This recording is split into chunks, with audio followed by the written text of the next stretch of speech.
బ్రిటన్లో డీటెయిల్స్ చూస్తే 5 ఏళ్లలో ఏపీ 30 ఏళ్లు వెనక్కి వెళ్లిందని మంత్రి లోకేష్ ఆరోపించారు. ఒక్క వ్యక్తి వల్ల ఏపీలో విధ్వంసం జరిగిందని మండిపడ్డారు.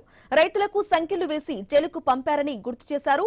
ఎన్ని ఇబ్బందులు ఎదురైనా ప్రజల కోసం తిరిగి నిలబడ్డామని చెప్పారు.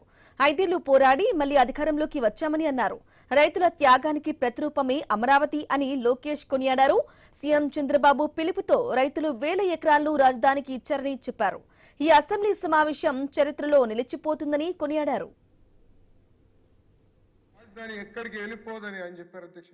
ఆయనతో పాటు అనేక మంది వైకాపా సభ్యులు కూడా అదే చెప్పారు అధ్యక్ష. రాజధాని ఎక్కడికి వెళ్ళదు, ఆంధ్ర రాష్ట్రానికి శాశ్వత రాజధాని అమరావతి ఉంటుందని ఆనాడు చెప్పారు అధ్యక్ష. 151 సీట్లు గెలిచారు అధ్యక్ష. అబద్ధం అని చెప్పి గెలిచారు అధ్యక్ష. గెలిచిన వెంటనే మీరు చూస్తే ఏకంగా ప్లేట్ ఫిరాయించారు. 3 ముక్కల ఆట ప్రారంభించారు అధ్యక్ష. 3 రాజధానులు అని చెప్పారు అధ్యక్ష. అమరావతి ఎటుగో నాశనం చేశారు. అట్లని ఉత్తరాంధ్రలో కట్టారు అధ్యక్ష. ఒక్క వ్యక్తి బతికేదానికి ఒక ప్యాలెస్ కట్టుకున్నాడు అధ్యక్ష. 700 కోట్ల రూపాయలు ఖర్చు పెట్టి.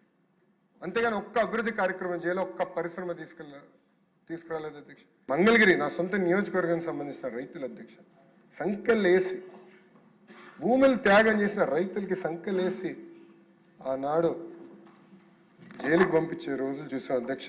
అంటే ఎవరిని వదిలిపెట్టలేదు.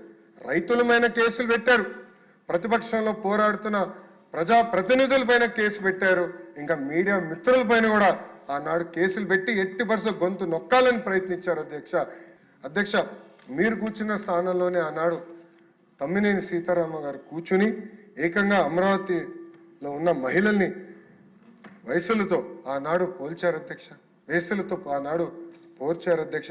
అంతేకాదు అధ్యక్ష, జగన్మోహన్ రెడ్డి గారు మహిళల్ని ఏకంగా పేడ్ ఆర్టిస్టులని ఆనాడు పిలిచారు అధ్యక్ష. ఒక్క వ్యక్తి వల్ల ఎంత విధ్వంసం జరిగింది అధ్యక్ష.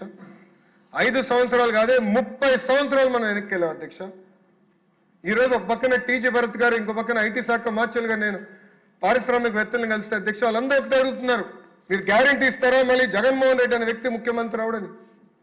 మాకు అనేక పరిశ్రమలు తెలిసి ఎంత ఇబ్బంది పడినాం అతని పరిపాలనలో, మీరు గ్యారంటీ ఇస్తారని అడుగుతున్నారు అధ్యక్ష.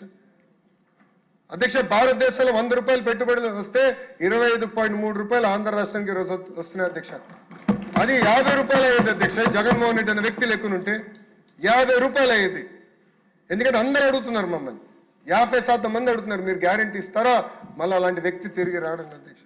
నేను జగన్మోహన్ రెడ్డి గారిని ఒక ప్రశ్న అడగాలనుకుంటున్నాను. ఈ రోజు కీలకమైన రెజల్యూషన్ పైన హౌస్ చర్చిస్తుంది అధ్యక్ష. అందరం మాట్లాడుతున్నాం, తీర్మానం చేయాలని నిర్ణయించుకున్నాం, కానీ రాలేదు అధ్యక్ష హౌస్లోకి. అక్కడ ఖాళీగా ఉన్నాయి అధ్యక్ష. 11 మందిలో ఒక్కరు కూడా రాలేదు అధ్యక్ష ఈరోజు. అందుకే ఈ సభాముఖంగా ఒక ప్రశ్న అడగాలనుకుంటున్నాను. మీరు అమరావతికి అనుకూలమా వ్యతిరేకమా?